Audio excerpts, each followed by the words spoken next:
Welcome to New Life Live with host and founder of New Life Ministries, Stephen Arterburn. For 35 years, New Life has been transforming lives one at a time thanks to the giving hearts of you, our listeners. Our goal is to provide you with wisdom from God's Word to give you hope and help in life's hardest places. If you have a question you'd like to ask today, our phone lines are open. Call 1-800-229-3000. That number again is 1-800-229-3000. Now here's Steve. Well, hello, everybody. It's not Steve, it's Becky, and I'm joined by Dr. Alice Benton and Chris Williams. How are you guys in California? Howdy. Hey, Good. guys, we're good. It's wet, rainy, and cold. Well, it is bright, sunny, and warm here in Ohio. Yeah, so it's like role reversal. sorry about you. Yeah. You know, it is Monday morning, and I know that a lot of people are looking at a new week ahead of them. But, you know, we have a group of men who are looking at a brand new week. We just completed the weekend in Dallas, Texas. And, you know, I'm thinking about the guys who have a new plan and a new purpose and a new focus. And, you know, it could be the greatest week or the most challenging week. You know, Chris, you have worked with so many men who've worked the recovery process. What would you say to somebody who's in this process of recovery for every man's battle? Well, you've just walked through the door. And there's going to be a lot of differing emotions happening, and the big differing emotions. And there's going to be, for a lot of guys, an overwhelming sense of relief and hope, and an overwhelming sense of terror and dread. Because you're going to be facing what was in the dark that is now in the light. Everything that you feared most about your secret life is now a reality. Now, the other aspect of it is that you're no longer carrying that horrific weight and torture on the inside. Now, one of the mistakes that we can make is that a weekend is curative. I'm all better. I can go on with my life. But the weekend is the essential doorway to enter into a life of recovery.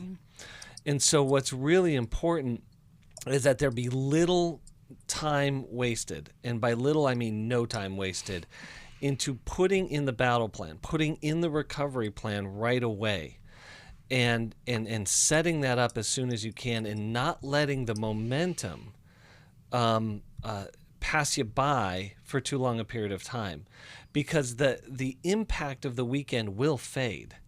So now we need to get into the impact of living a new type of life. You know, a lot of times, though, with these guys, there will be new situations. When and how do you explain to someone what happened and how you're working a new plan of recovery? What would you say to those who are working recovery in those situations? Well, there's a couple tendencies. One tendency is to not tell anyone and to stay in the secret place. There's another tendency, and that is, is to just dump, is to just like unload. And I'm like, both tendencies are not helpful. What you want to be able to do is a purely need to know basis. There you go. And so a person that needs to know is your significant other, your spouse, your wife. Another person that needs to know is a sponsor or a close friend. Maybe there's someone who's aware of your journey. And so you need to disclose and come out into the light with the broken sexual aspects of yourself with recovering community. You know, that is in your sustained victory group. Again, that is in, if you're in a 12-step group, it's in a 12-step group. For all others, you can say, hey, there's just some things in my life that I'm really working on and focusing on, and it's going to take some work for me to grow and heal. Yeah, we know that every man's battle makes a difference. And we know that the guys that were with us this past weekend are looking at a new life, and their families are going to be changed. Their marriages are going to be changed. And we're grateful to be along that journey. If you are struggling with sexual integrity, you can join Every Man's Battle. You can give us a call. We'll get you connected. We know that there is hope. And there is a free life like what you were just describing, Chris. Listen, we're going to keep taking calls. So call us, 1-800-229-3000, and we're going to be back right after this. We have been estranged off and on for 10 years or more, and he has a lot of grievances and anger and bitterness and hatred toward me. Our daughter is the problem. She said, I don't want to be in your life right now. Hi, Steve Arterburn here. Courageous Parents, Transforming Relationships with Your Adult Sons and Daughters. It's an online workshop with Dr. Jim Burns, Dr. Jill Hubbard, and me. I think it will change the way you see your adult children. I was never prepared for doing life with my adult children. Some of our kids bumped and violated values that we never dreamed they would, and there's some principles that we can talk about. With insightful teaching and the guidance of a credentialed New Life counselor, this one-day online workshop, Saturday, April 1st, will provide practical advice and hopeful encouragement for navigating the parent-adult-child relationship. Call 1-800-NEW-LIFE to register or to find out more.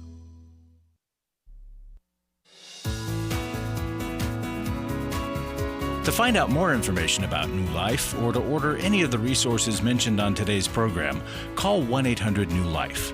Now back to New Life Live. Welcome back.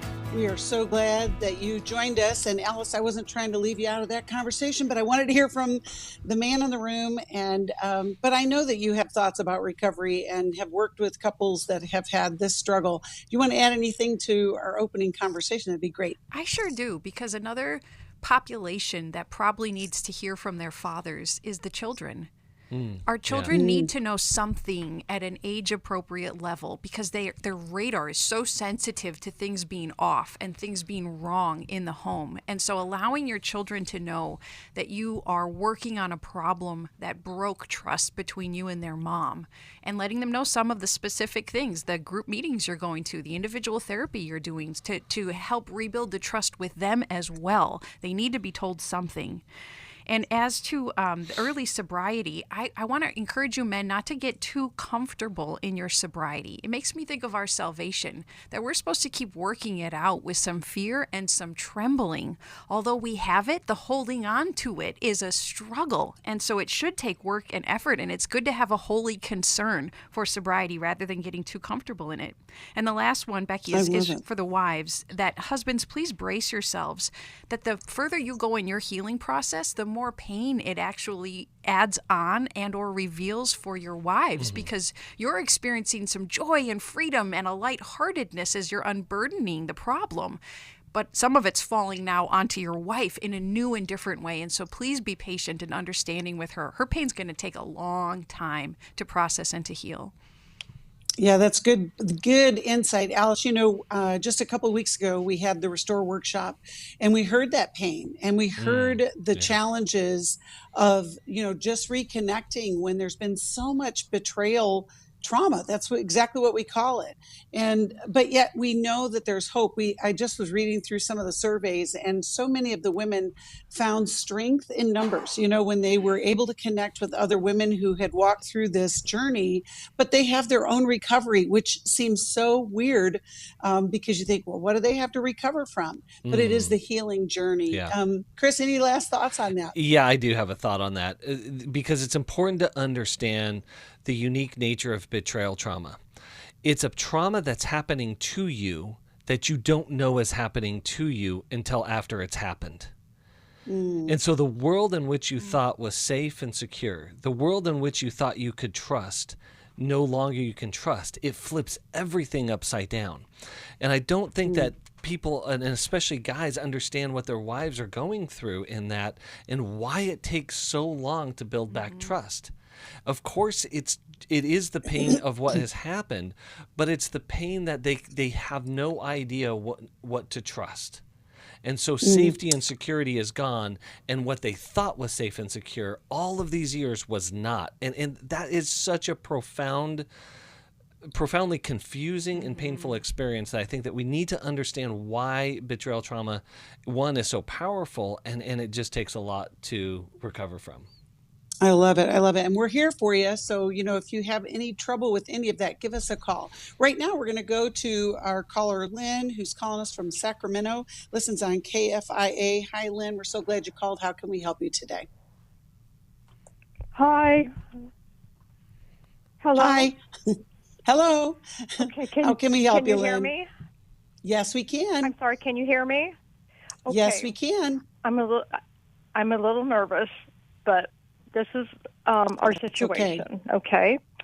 Our daughter was married to a woman. Okay. Okay. Mm-hmm. Last year, she died. My daughter's Your partner daughter died. Oh, okay. Okay. Not my daughter. My daughter's partner died. She got very sick very suddenly. 2 weeks later, they had to make the decision to take her off life support, and it was just terrible. Yeah, it's really tough. really awful. Mm-hmm. So,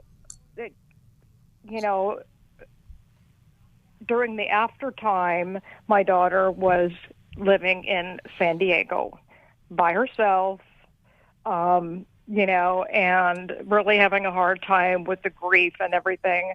So we decided that maybe she should come home and live at home for a while.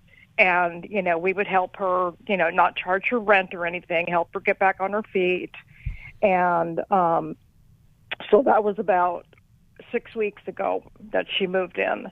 And within the first week, we came to discover that she had started another relationship with a girl in Sacramento. I mean, not Sacramento, in San Francisco. Okay. And that she was going to be living part-time with her and part-time with us. And, by the way, I'm not a Christian anymore. And, just terrible stuff. And so now, my husband has just, because she's been gone for like 2.5 weeks, not a phone call, not, and he's like, she's got to make a decision. She's got to either decide she wants to be in San Francisco or she wants to be with us. But everyone I have talked to has said, and one of my kids has said, you don't want to do that because if you give her, an ultimatum, she's going to go straight to San Francisco and you're never going to see her again. All right. So, Lynn, and she's become... Lynn, it is a difficult situation. What would your specific question be for Chris and Alice? What do we do? We're supposed to have this dinner tomorrow night with her to talk about all of this stuff. And, my husband wants to go in with guns blazing. And, and my heart is saying, if we do that, that's going to be it. Okay. All right. Chris, why don't we start with you? Yeah, I would say you're right. Guns blazing is not the approach here. Yeah, Right, because part of this is your own grieving process. And I'm not sure what the relationship was like before your daughter's partner passed away, and if you had contact with her, but, in her... Oh, we did. I mean, yeah, we did. We had them over for Christmas. I mean, yeah. I fought it at first. I fought it like crazy. Yeah. And then God told me, stop fighting, just pray. Mm-hmm. Yeah. And I did. I mean, we accepted her. I bought her a Christmas stocking with her name on it, for heaven's sake. Yeah. So, and, So with that, this is a different situation because it involves what I think is primary to what you and your husband need to know is housing. Is she staying with you? Is she not staying with you? And right. and that's what I think needs to be addressed. And first, you and your husband need to know what works for you and what doesn't work for you before you decide what works for her and what doesn't work for her. And she's going to need to decide with that. But above all of that, it is understanding that our highest value here is to maintain relationship with her. I know, because if we don't have that, we won't have anything. Sure. And so you're going to have to put away on the side the angers or the frustrations. Like those may need to be addressed, but they first need to be addressed from the position of what are you angry about? Because sometimes we make decisions, right, that we let somebody into our life or we give something to somebody and they take advantage of it, and then we're mad at them, not realizing, whoa, we didn't put parameters on this. We didn't put boundaries on this. Who I'm really upset at is myself. Right? But this is not the time for that. This is the time to understand what are the parameters of our relationship right now, especially as it pertains to housing. Okay, Alice, what would you offer Lynn? Lynn, I think there are two approaches you and your husband can take, either combined or one or the other.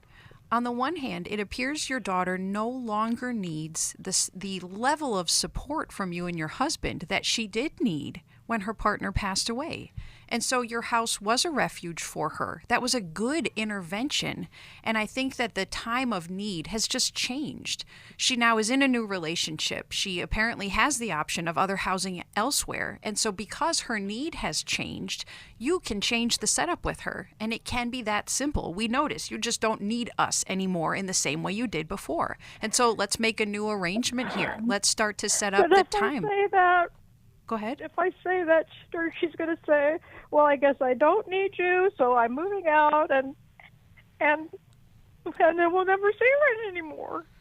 But hold on, Lynn, I honestly think the story you're telling yourself right now is not true. I really do.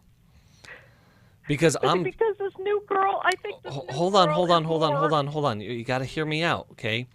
Your fear is writing the story. And it's not a good story, and it's not an accurate story. If your daughter could have cut you out of her life, she would have already done it. Right? And so... But she saw how hard I was trying. I was really, hold really on, Lynn, trying. Lynn. You're not understanding something very fundamental here. You're powerless against your daughter's decisions. I'm saying, and you're working too hard to sort of control an outcome that you're not in control of. And so that's what I mean, your own grieving process of letting go. It's almost as if you want to create a false need and keep her tied to you in a need that is no longer there. I do understand your desire to stay in relationship with her, but if you let your fear drive how you handle this, I actually think that will be unattractive to her and might put a wedge between the two of you. But if you accept the reality that she doesn't need you at the same level, that's a good thing. An adult daughter shouldn't desperately need to cling to parents. That's not good for anybody in that situation. When she didn't live with you before, she was connected with you, Lynn. Is that right? Yes. So there's something else that's telling you in your fear, she'll disconnect with me if she no longer lives with you. There's some other root there that is pushing you to believe her not living with you is going to mean the end of the relationship. And I don't think that comes from the facts you've told us about the history with your own daughter. Well, here's what I would wait, Lynn, just a second. Chris and Alice, can you talk about the power of having a freedom in relationship as opposed to trying to control and manage it so that she won't go? Because I think that's what, Lynn, you're trying to do, and that's not the healthy way forward. Well, much of it is driven by our fear of loss. We don't want to lose relationship with our children. We don't want to lose, and as they grow up and they make their own choices and build their own life, there is a loss that is real and necessary, and yet there is a renewal of a new relationship that emerges. And this happens in iteration or in different chapters of our lives. And so much of this is the meaning that we apply to our other people's decisions, right? So if my daughter doesn't contact me, it means what about me? Does it trigger my own abandonment, trauma or hurts? Does it say I'm a bad mom? So what I'm trying to say is we're writing really bad stories on bad situations. Because what your daughter needs is not your fear. She needs your strength. And the strength is not for her, the strength is for yourself. And when we give our children freedom, Lynn, when we give them freedom to become independent from us, it tends to actually strengthen the relationship. When we try to forcefully hold them too close, they usually rebel and push away and don't want relationship from us. I understand that. But what she wants is she wants to be able to just come and go, how she pleases, while we babysit her stuff. you know. Well, but and that's my That's a husband totally goes different. back- like, Yeah. Yeah. Lynn, oh yeah. So Lynn, let me ahead, just Chris. say, Lynn, you have all kinds of issues that you're jumping in together. This is exactly what I mean. If it doesn't work for you for her to come and go and you babysit her stuff, then you tell her that. Well, then you're like, well, what if she never talks to us again? I'm like, that's a whole different issue. You start with the issue in front of you. We do also have to And consider what's that, Lynn, if you're a Christian household, you want to support Christian activities from your household. And it sounds like your daughter's starting to take advantage of your generosity now and using your home to be able to launch into a new homosexual relationship. And so there's a spiritual angle to consider also. Do you want to continue to support that from your home? Or do you need to take a loving stand that that's not the way your household runs? We are so glad you called, Lynn. We're going to send you a copy of Dr. Jim Burns' Doing Life with Your Adult Children. It is a balance, but we can do it. We'll be right back. So much of the enjoyment in my life was centered on food, and I had to get away from that. I'm down 100 pounds now from what I was, and couldn't be asking for better. I'm getting ready to order my third round of clothes. You can lose weight and keep it off for life, but it involves more than just the latest fad diet or exercise machine. If the underlying emotional, spiritual, and physiological issues aren't addressed, the weight returns. I had been this low before or lower, and everything that I lost came back and brought friends with them. The Lose It for Life online workshop deals with all of these aspects with its intensive, comprehensive, and interactive curriculum. This online workshop features Zoom sessions presented by Steve Arterburn on Saturday, March 18th, plus 4 small group process sessions facilitated by a credentialed New Life Network counselor. And fitness expert Michelle Spadafora will lead exercise sessions. To find out more, call 1-800-NEW-LIFE. I see a different person now than I used to see. 1-800-NEW-LIFE. Chris Williams on coaching. Oftentimes I get asked, what is the difference between therapy and coaching? The biggest difference between the two is that a therapist is going to be looking for a diagnosable mental health condition, whereas a coach is going to look at a particular issue and help a person work through that. If you need a coach, call New Life today and ask about the New Life Coaching Network. Our coaches have been trained and screened with the same intensive process we use for our network counselors. If you're looking at an issue in your life that you just kind of want to change, whether it be or leadership or other areas of behavioral patterns, check out coaching. There can be some really, really helpful things for you. Take control of your life and take action to achieve your goals. Call 1-800-NEW-LIFE. That's 1-800-639-5433 and talk to us about getting a New Life coach. 1-800-NEW-LIFE.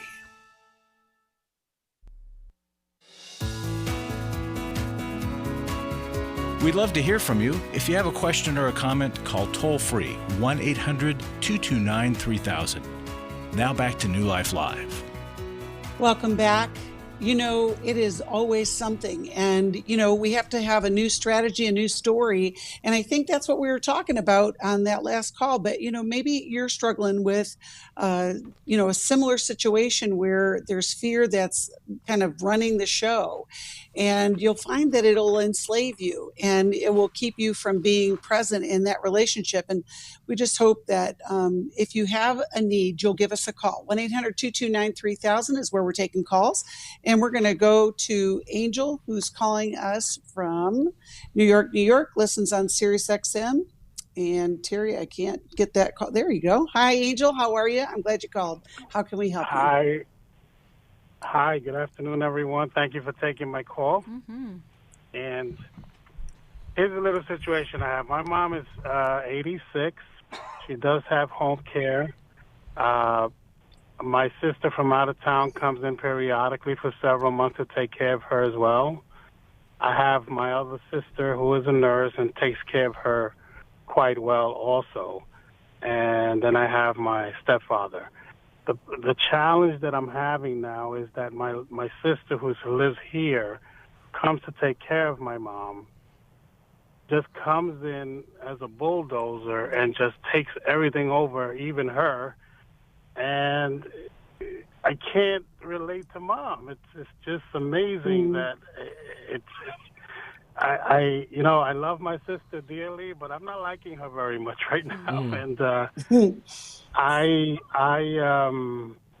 And mom, well, mothers, before they tell truth, they'll always show grace. And that's who she is, and we appreciate her for that. But mom tenses up when we're both in the room because it just becomes combustible. And I just want to, spend time with mom a little while. Leave her alone. She's fine, give me my little time, and then I leave, and then you do what you need to do with mom. But okay. I'll tell you what, well, Angel, does your mom live with you, or she lives in her own place? She lives in her own place. Okay. And all right. Alice, let's start with you. When your sister takes over and is bossy, what's the worst part of the combustion that tends to happen between you and your sister? I don't do anything right. I don't do enough. It just goes down the list, which is... she's very critical of you. A little narcissistic, quite frankly, and it's annoying. And what's the worst part of your response to her bossing you and being so critical of you? I don't think I have a worse response. I just choose to disengage because I don't want my mom to get excited and become a referee. So I just back off. Do you still visit your mom while your sister is there, but you're much quieter? I still visit my mom, but when my sister is there, I limit the time. And if I'm with my mom and she comes in, I'd rather begin to disengage than to take her on and put my mother through unnecessary stress. Yes, it raises the tension too much in the room. And if you ask your sister separately when the problem is not taking place, if she could leave some time for you alone with your mom while your sister's there and helping, what would her response be? The response has been, well, that's my mom too, and I have to do what I have to do for my mom, and whoever doesn't like it, oh well. And so Alice, Alice, can you give him some direction? Like what can he do given the information you have? Well, I would want to push a little bit more with your sister in that same conversation. So sister, what about 15 minutes? Could I just have 15 minutes alone with mom during the time that you're staying and helping her? How would she respond if you were more specific and a little more direct? I will let you know. Oh, you'll try it? There you go. I'll give it there you go. I'll give it a shot. Just, it's that kind of thing where, like I said, I at this point, I just don't like her very much because of that bulldozing mindset, and I want to protect mom more. Angel, when we withdraw, as you sound like you're doing, and I do too, I'm a conflict avoider. When we withdraw, we don't tend to address the problem in a calm, direct way, but rather it eventually blows up when we can't stand it anymore. But if we address the person calmly, kindly, and even show a little gratitude, thanks for coming out and helping mom. She appreciates all you're doing, and I see what you're doing for her. I do want time alone with her. Would you be willing to help me coordinate this so mom and I get a little time alone together? It can be surprising how positive the response sometimes is when we take that gentle grace and truth approach. Yeah. Chris, how about you? What would you say to Angel? I was just piggybacking off of what Alice said, is that people don't know how we experience them until we tell them. Here's how I'm experiencing you.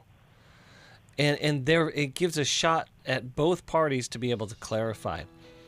But Angel, my concern for you is the level of contentment you're feeling towards your sister. That's not healthy for you. And so I think there's some work that, apart from how you both deal with mom, I think there's some work to do with how you deal with each other. And I would even recommend some couples counseling for brother and sister. Yeah. Well, and a lot of times in those end stages with the family, Angel, you have to have a big family discussion about what's the plan here? What is the strategy for helping mom have these last few years with all of us? And a counselor can be very helpful, and I think it would be helpful for all the family to get pulled in so that the sister who's conflicted with everybody doesn't feel alienated. But that's our 2 cents. I hope that helps. For most of my life, I've been dealing with an opiate addiction. Why is opioid addiction quickly becoming one of our nation's biggest killers? Maybe it's because it isn't only those who are addicted who are in denial. We did what I see so many parents do, is it can't be an addiction. There's something medically wrong. It's impossible to solve a problem when you don't know what you're up against, and families will try to find any explanation except the one that will put them on the right path. Alcoholism and drug addiction is a family disease. It doesn't affect just the individual. If someone you love is abusing painkillers, know what you're up against. It's time to admit it's addiction and seek treatment. Call us today at 1-800-NEW-LIFE. We have Christ-centered partner treatment centers around the country. Call 1-800-639-5433 or visit us online at newlife.com. We just made a decision. We will do whatever it takes. 1-800-NEW-LIFE. I was sort of vaguely familiar that the 12 steps had some origination in the Bible. I found Life Recovery, and one of the things I liked so much was that it had such a broad appeal. It wasn't limited to just alcohol or drugs, that it was addressing a wide range of problems. At New Life, we believe everyone can benefit from a life recovery experience. There are life recovery groups all over the country. They take place online, in conference calls, and in person. And if there isn't one in your area, we can help you start one. We have startup materials, leaders' guides, CDs, Bibles, and more, all with discounts available for groups. Call us at 1-800-NEW-LIFE and ask for Terry Ward. The 12 Steps have long been a great help to people in recovery because much of the 12 Steps' power comes from the fact that they capture principles clearly revealed in the Bible. The 12 steps is really a pattern for all of us as Christians. Call 1-800-NEW-LIFE. That's 1-800-639-5433. We're glad you joined us for New Life Live. To be a part of the program, call 1-800-229-3000. Now back to New Life Live. Welcome back. You know, we are always so grateful for how you support us. And in the month of March, we will thank you by sending you the book, Take Your Life Back, for a gift of $50 or more. And we'll include the Take Your Life Back devotional. So a gift of any amount, we would send that to you. And I actually was thinking about sending Angel a copy of that Take Your Life Back book. So we'll send one to him. Alice? Becky, I want to give one more thought to Angel. And whenever someone is hurting us with their behavior, we can also let them know in a really gentle way by saying something like, I know you disagree with my approach with Mom, and you point out the ways that you disagree. I feel hurt sometimes when you give me too many negatives in a row. Would you be cautious about that, aware of it, and would you praise some of the good that you see me doing? Mm-hmm. Yeah. I love that. I also was thinking, Alice, that you were going to go to, just the grieving process as a child. I mean, you're an adult, Angel, but, as you watch your mother go through these last stages, dealing with your own loss and just trying to process that so you can be fully present in this time. And can I say, Chris, yes, you can. As we're piling on, yes, we are. I think there's also something really important, like you said, end of life, caretaking of an adult parent, or any difficult situation in our life. There's a mantra: under stress, we digress. Yes. And so inside of us is a defensive, usually very unhealthy default mechanism that we go to when we're under extreme stress. And so for some people, this is where learning your love style is really important, because your fundamental love style, your attachment style, is where you go for safety under stress and duress. And so sister may go to this sense of taking over and needing to be in control in her attempt to get safe. Angel may be like, avoid conflict, peaceful waters, and avoid in an attempt to get safe. And that's actually a digression. And so what we need to continue to do is do what we do here at New Life and read the book, Take Your Life Back. Read How We Love. Read all of our stuff. But learn, like, how do I not default into these unhealthy behaviors under stress? Yes. How do we stay in secure attachment as much as possible? And that is the relationship challenge for all of us, no matter what stage of life we're in, no matter where we're coming from. I know I heard Larry's voice, but I want you to hold on, Larry, because I want to go to call with Cindy, who's calling us from Denver, Colorado, who's talking about the same similar subject. And so let's go to Cindy calling from Denver, Colorado, and she listens on Sirius XM. Cindy, how can we help you today? Hi, thank you. I'm in my mid-50s, and my parents are in their early 80s, and they're both believers and really wonderful people, but horrible parents. And they were horrible parents when we were growing up, and they're really pretty horrible now. Not all the time, but they're just very inconsistent. They live, especially my mother lives through me. My dad's sort of the king of his world and sort of likes us to bow down to the king type of deal. And I have really worked for years just trying to honor them in the very best way that I could while also protecting my own heart. And so I don't know where that balance is. I feel like that for them, because I think that they feel that I live for them, whatever I do is sort of not enough, but and yet I'm very consistently in contact with them, see them on a regular basis, that kind of thing. So I just don't really know what honor looks like in that scenario. Great question. Chris, you want to start? Yeah, the first thing is that because they don't know 80 some years or 50 some years for in your case, they've shown you that they do not know how to honor you. Is that correct? I would say that's true. Okay, so honor could never be in their control. They don't get to decide what is honorable or not honorable because they have proven they don't know that. So, so then you have to decide how in my value system, in what I believe, that I want to value them as I value or honor myself. The way to honor parents is to honor yourself really well. And to honor them in a way that is honorable. But they don't get to determine that right now. And Cindy, the way they think honor works is probably to say yes to everything that they want from you. But you find out that you are overdrawn. They ask for too much from your resources. And so then you probably become resentful, maybe avoidant of them, and really don't want to help them anymore. It's a struggle to do. And yet your belief drives you because you want to honor them. So you want to figure that out. Cindy, I used to think that to love my mom well, I had to say yes. It should, to all of her requests, it should always be a yes. But I found myself falling into that same pattern of this. I can't sustain this. Certainly not genuinely kindly. I'm really starting to feel angry with my yeses I'm still giving.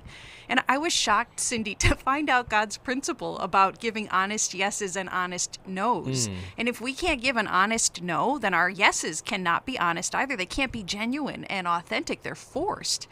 So remember how God wants us to be a cheerful giver. And in order to be cheerful in our giving, we have to be able to say no to some things. So I think honoring our parents is being available within our limited resources. Our time is limited, our energy, our patience, our kindness, all that is limited. And if you're married, if you have kids, a lot of other people in your life also need your resources. And so what you have to give to your parents has to be more limited than it has been historically. That's a tough, tough ask. How do you feel with me and with Chris and I both advising this to you?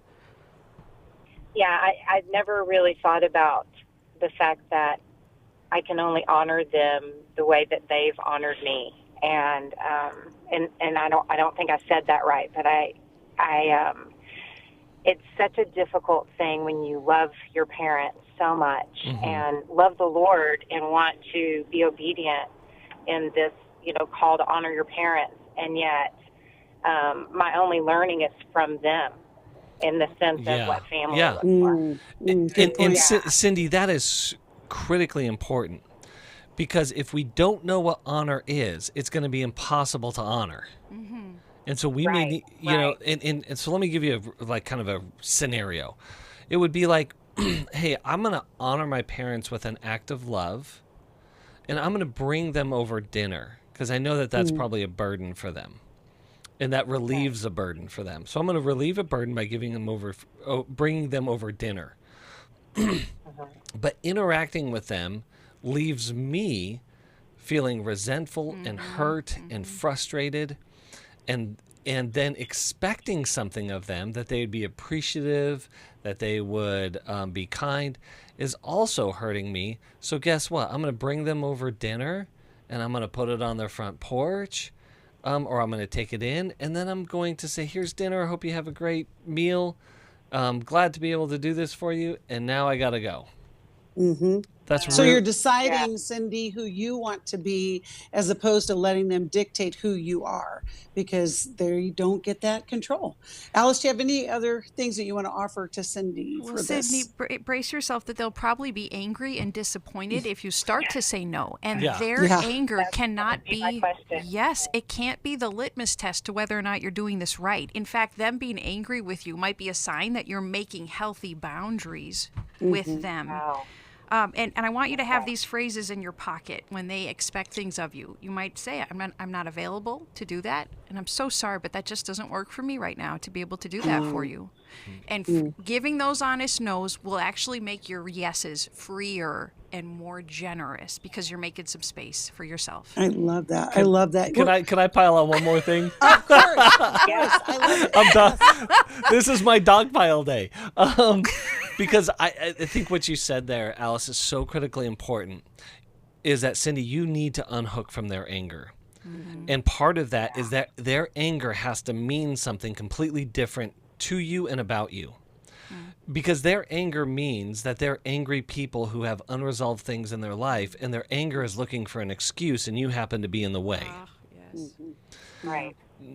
When we grow up with angry parents, sometimes we feel like they're angry because I'm bad, and it turns itself into shame. Yeah, it is we gotta powerful. unhook that.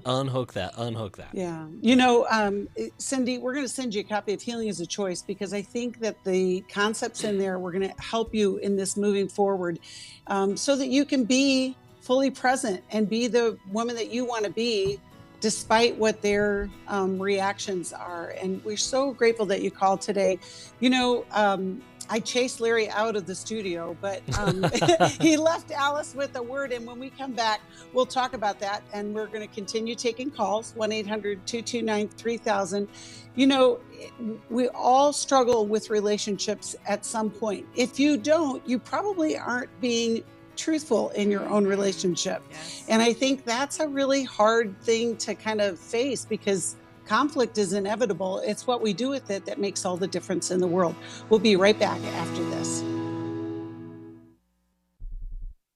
It had become very apparent that some of the things I was involved with were taking over my life. In today's world, men are barraged with inappropriate content and images all day, every day.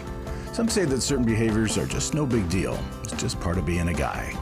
But it's simply not true. It's a battleground for every man, and the opportunities to fail are everywhere. New Life's Every Man's Battle Workshop can help. After 7 years, just one weekend, a completely changed man. For over 20 years, New Life Ministries has been helping men regain their integrity and purity through their one-of-a-kind Every Man's Battle Workshop. He said, I think this is something that every man should go to. Married, dating, it was definitely life-changing. Now the workshop is going to Washington, D.C., March 31st to April 2nd.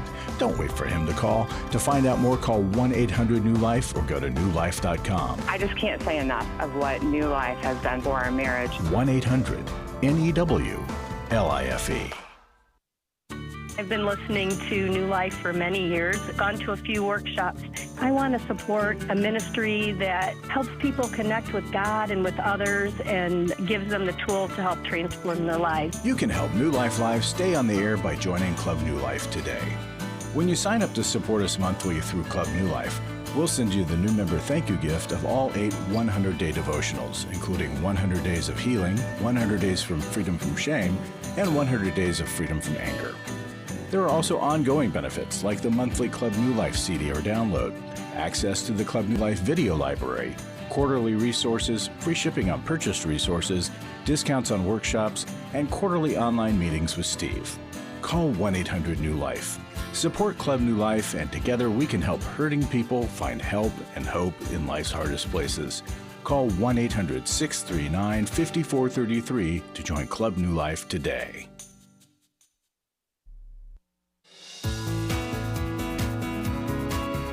To find out more information about New Life or to order any of the resources mentioned on today's program, call 1-800-NEW-LIFE. Now back to New Life Live. Welcome back. I said that I chased Larry out of the studio. You know, one of the things that we do here is we help people get to workshops. You know, we have a scholarship fund that you can apply if finances would keep you from going to a workshop. But right now, the scholarship fund has been depleted so low, and we need your help building it back up. Alice, I think you have a testimony to the effect of how those scholarships help somebody. I sure do. Before coming to Lose It for Life, I was frustrated and disappointed in myself. My knowledge as a nurse and a diabetes instructor made me think that I could succeed with perseverance, but I kept letting myself down. At 60 years old, I felt like this workshop was my last-ditch effort. This workshop has been more life-changing than I thought possible. All my knowledge about diet and healthy eating wasn't enough. I needed much more, and that is what I received at Lose It for Life. I now have freedom. Something inside me has been released and replaced with peace and joy. I have surrendered my it and have left it behind. I love that so much. And so, you know, if you want to be part of life change and transformation, that's what your donations will go to. Whether you want to designate it for the scholarship fund or if you want to join Club New Life, which is a monthly giving program that helps support everything that we do here at New Life Ministries, it really will make a difference in the life of someone. We hear it all the time. And I'm just overwhelmed to be able to hear and see how God is moving through the ministry. And, you know, we appreciate all of you Club New Lifers that are out there and support us this way. And if you join, we, I think our latest collection is the books of all the devotionals. You know, we've got 8 topics: depression, anger, shame and fear and anxiety, character, prayer, healing and peace. All of those devotionals. Oh, Alice is holding up the latest, which is shame. Yep, freedom from shame. Yep. Yeah. And so it will make a difference, not only in your life, but in the lives of the people who we are reaching out to. So we're grateful for those folks that are supporting us, and you can too. We're going to go to a call, and we're going to continue taking calls. So if you have a question, give us a call at 1-800-229-3000. We're going to go to Pat, who is calling us from Seattle and listens on KGNW. Pat, how can we help you today? Yes, I have a problem with claustrophobia. I've had it since I was a teenager, I guess. But it's really, really bad. And it's so bad I have to turn down promotions at work because I can't sit in enclosed spaces. So I'm wondering if there's anything that you have that can help me. Okay. Alice, do you want to start? Pat, will you tell us a little about your history? Do you know what are the things you've experienced that have perhaps led to or influenced the claustrophobia? No, it runs in the family. Oh. My mother had it. And my grandmother did too. And in addition to maybe the genetic influence and the modeling, is there any specific traumatic experiences that come to mind that exacerbated it for you? I can't think of any traumatic experiences. And tell us what kind of structured professional help you've received for this already. I haven't. I've been just living with it. When you've thought about doing so, about getting help, what has held you back? Well, I just thought it was pretty normal. Some people have and some people don't. Well, there's even better news that it's treatable and that there are legitimate reasons why you suffer from this particular form of anxiety. And getting into a professional relationship, digging into some of the stories of what you and your mom and your grandma have gone through, a lot of trauma is actually generational. And so it doesn't surprise me that there's some experience of this in the past generations. But unpacking this, Pat, with a therapist could help relieve and alleviate it and introduce new strategies for dealing with it, even if it's as much as sharing a little bit with your boss and asking for some accommodation motivations at work so that you can better do your work and perhaps even accept some of these promotions with some assistance and with some help. This is not something to face alone. So, Alice, talk more about that whole concept of claustrophobia being part of the anxiety disorder category. Well, anxiety, if we can look back far enough, it makes sense that we are anxious. There's some reason why it was generated and sustained in our lives. And our reaction to anxiety is usually a protection, a pulling back from the thing that frightens us, whether we're frightened by success, we're frightened by risk in relationship, we're frightened by responsibility. And so anxiety is a kind of a survival technique and a protective measure that probably worked in the short term, but it doesn't serve us well in the long run. And so counseling and coaching help us to face the things we're afraid of in bite-sized pieces so that our strength, our courage, our tolerance level can increase. That's great. All right, Chris, what would you offer, Pat? Same thing. I'd get into some anxiety-specific work. Seattle is a great resource area that has a lot of help in the mental health field, and I would just go after the experts. Who has treated this before? What are the stories out there? I do research on it and go to work on it. And because it's more than just not getting a promotion, though that is a really good feedback mechanism that this is a problem. It's just trying to live less with the torture. Mm-hmm. It's like, if I have claustrophobia, what do? Well, avoid confined spaces. Well, right. That's not life. I can't live life without, and the tough thing about anxiety is it comes on without permission. Mm. It's not a willful act. And there's something in our sensory data system that picks up a signal that signals our brain long before we have a conscious awareness of it that tells us that there is a threat or a danger. So the confined space is a strong stimuli that tells your body long before it gets to your awareness that you're in trouble, that there is a threat, there is something wrong. And so good therapy goes into those deeper places to help relieve that. And as Alice was saying, that maybe even tie it to what may be happening in history, and can we find healing from that? Yeah. Well, and hang on, Pat, we'll get you connected with a therapist up there, but also send you a copy of 100 Days of Freedom from Fear and Anxiety and get you started on that pathway. We're so grateful. We've got some calls waiting. We've got room for more calls, so hold on if you're holding on. We'll get to you. But if you have a problem and you need some advice, we've got some great experts in the room. Alice and Chris can help you. You can call us at 1-800-229-3000. I also think it's helpful to share New Life. Of course, I think that, but I think it's helpful to share New Life with so many people, because just by listening, we learn things and we have a different approach. And so if you know somebody, or maybe want to share the show with somebody, if you're watching on our YouTube channel, you can just hit that share button or subscribe button, and it can make all the difference in the world for somebody.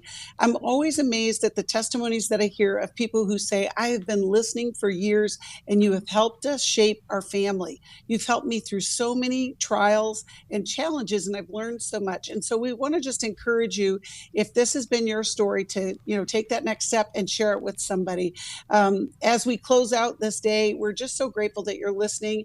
And Chris and Alice, we're so grateful that you have. I always take notes when you guys are on, and I know that you bless so many people. Do you have any quick thoughts before we close the show this morning? My last quick thought is this. In a world that becomes overwhelming and scary and traumatized, we must be courageous people that seek and pursue peace, that we are going after God's goodness and God's beauty as our new default mechanism. That is wonderful. And there is more contentedness accessible to us this side of heaven, and New Life has the goods on that. We know the steps, the techniques to take into action so that we can access more contentedness. Let us help you with that. Couldn't have said it better. We'll see you next time. We hope this program has helped you by giving you insights for handling the challenges you face in your life. We want you to know that we're here for you, but you also need to know that New Life Live is a listener-supported ministry. To make your donation or to get any of the resources mentioned on today's program, call 1-800-NEW-LIFE. That's 1-800-639-5433, or write to us at New Life Ministries, P.O. Box 1029, Lake Forest, California, 92609. Please join us again tomorrow for New Life Live.